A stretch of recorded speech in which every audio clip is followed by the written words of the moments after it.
Magandang araw, Kuya Ben. Tawagin mo na lang akong Jerry at nakatira ako sa bandang norte. Nangyari ito taong 2012, noong 19 anyos pa lamang ako. Mahilig akong gumimik at halos gabi-gabi ay umiinom kasama ang barkada. Isang gabi, nag-inuman kami sa bahay ng isa naming kaibigan at natapos ng mga bandang 2:00 na ng madaling araw. Napunta ang usapan sa mga kababalaghan, mga horror, mga comedy, ganon.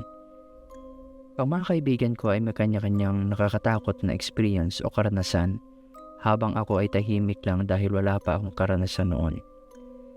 Pag-uwi ko, madilim ang daan. Sa probinsya kasi noon, kakaunti lang ang street lights. Bago makarating sa bahay, kailangan kong dumaan sa isang bakanteng lote na may mga kawayanan sa gilid. Habang ako ay naglalakad, may napansin akong liwanag sa may kawayanan. Akala ko noong una ay may tao lamang doon.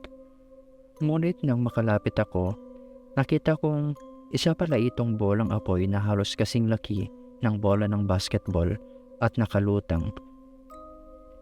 Napahinto ako sa pagtataka. Maya-maya, napansin kong gumagalaw ito papalapit sa akin. Doon na ako kinabahan.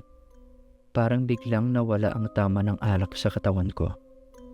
Nang mas lumapit pa ito, kusa nang gumalaw ang mga paa ko at tumakbo ako. Halos madapa ako noon sa kakatakbo ko, at habang tumatakbo ako, nilingon ko ang bolang apoy at nakita kong sumusunod pa rin ito sa akin. Sumisigaw na ako sa takot habang pilit na pinapabilis ang takbo hanggang makarating ako sa bahay namin. Pawis na pawis ako noon at pagod na pagod, at nawala talaga ang kalasingan sa katawan ko.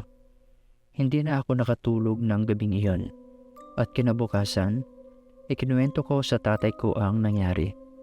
Ayon sa kanya, baka santal mo raw ang nakita ko. At swerte ko raw at nakatakbo ako agad, dahil kung hindi, baka may masamang nangyari na sa akin. Mula noon, Kuya Ben, hindi na ako nagpapagabi, at naniniwala na rin ako sa mga kwentong kababalaghan. Hanggang dito na lamang, Kuya Ben, at sana nagustuhan niyo ang aking kwento. Maraming salamat.